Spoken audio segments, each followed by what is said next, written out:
अब यहाँ पर हमारे पास बुक का ही 2.2 का टॉपिक है शून्यकों का ज्यामितीय अर्थ, ज्योमेट्रिकल मीनिंग ऑफ जीरोस, है ना। इसका मतलब क्या है? तो बहुपद पी एक्स के शून्यक एक्स के निर्देशांक है जहां वाई पी एक्स का ग्राफ एक्स अक्ष पर काटता है। अब इसका मतलब समझो। सबसे पहले जैसे यहाँ पर हम ग्राफ बनाए, ये लाइन जो होती है ये एक्स की होती है। ये किसकी लाइन होती है? एक्स की। और यहाँ पर ये लाइन किसकी होती है? वाई की होती है। यदि मेरे पास कोई बहुपद है, अब यहाँ पर ये बहुपद कटा ऐसे गया, मान लो ये ऐसे जा रहा ऐसे, तो इसके कितने शून्यक होंगे कैसे पता करे चलेगा? एक्स अक्ष को जहां पर काटता है, कितनी जगह काटता है? एक जगह। तो इसके कितने शून्यक होंगे? एक। मानिए रैखिक बहुपद है। मान लो हम और ग्राफ खींचे, ग्राफ ऐसा आ गया, अब कितने शून्यक होंगे? एक्स लाइन देखना है कितनी बार कटी है? दो बार। तो इसका जो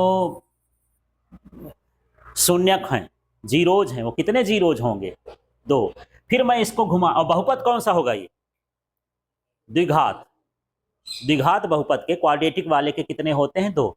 अब मान लो ये घूम करके फिर ऐसा चला गया, और फिर ऐसा आके ये कट गया, वाई भी कट गया। अब बताओ, ये त्रिघात कहला। केवल एक्स वाला देखना है, इसके कितने जीरोज होंगे? तीन हो जाएंगे। ठीक है, तो यहीं पर यही है इसका ज्यामितीय अर्थ। घात n के बहुपद के अधिकतम n शून्यक हो सकते हैं, माने जितनी घात उतने उसके शून्यक होते हैं। जैसे मैं लिख दूं x प्लस 3, इसके कितने शून्यक होंगे? कैसे पता लगा लिए? इसकी घात कितनी है? इसकी पावर कितनी है? एक है। अब मान लो मैं यहां पर वाई स्क्वायर प्लस 3y और प्लस 4 लिख दिया। अब बताओ इसके कितने शून्यक होंगे? दो होंगे। अब मैं लिख दिया x की घात 5 प्लस 4, और इसकी इसकी बताओ 5। जितना पावर उतना शून्यक, सीधा सा नियम। ठीक है, तो यदि किसी के पास n पावर है तो उसके शून्यक भी कितने होंगे? n होंगे। जान गए?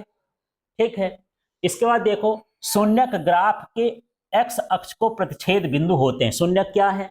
जैसे x वाली लाइन है ना, ये इसको बोला y, तो ये जितने प्रतिच्छेद करेंगे, इंटरसेक्ट करेंगे, काटेंगे, उस जगह पर उसका क्या कहलाएगा?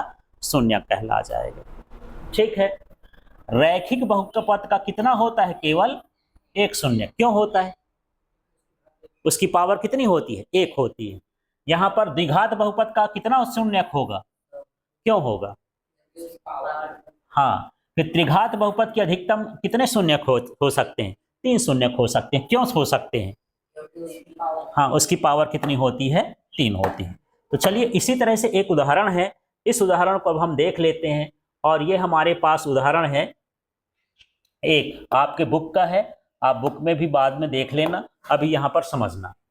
ठीक है, इसमें ये कुछ मान दिए होंगे, इस मान से हमको पता करना है कि किसके कितने शून्यक हैं या नहीं भी हैं। तो देखो पहले ग्राफ में कितने शून्यक हैं बताओ? ये एक जगह काटता है एक्स को, है ना, तो शून्यकों की संख्या कितनी है? एक।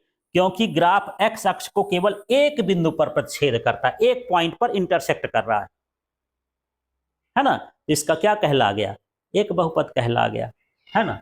अब बताओ इसमें, है ना, ये यहां पर काट रहा है, यहां पर। अब इसको लिखना है कि शून्यकों की संख्या कितनी है?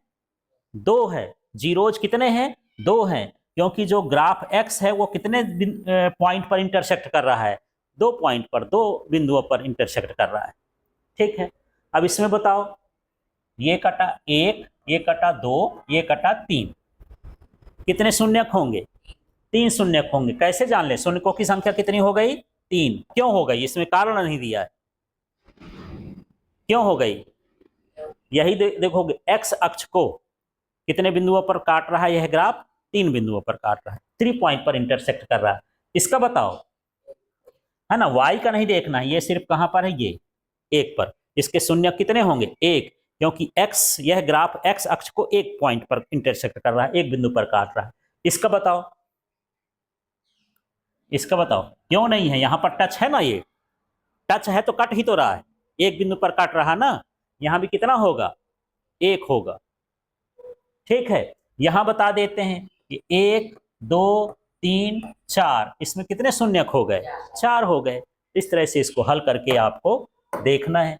तो शून्यकों की पहचान करना तो बड़ा सरल काम है। तो इस तरह से हम ये देख लिए हैं कि कैसे कैसे शून्यक यहाँ पर पता कर सकते हैं।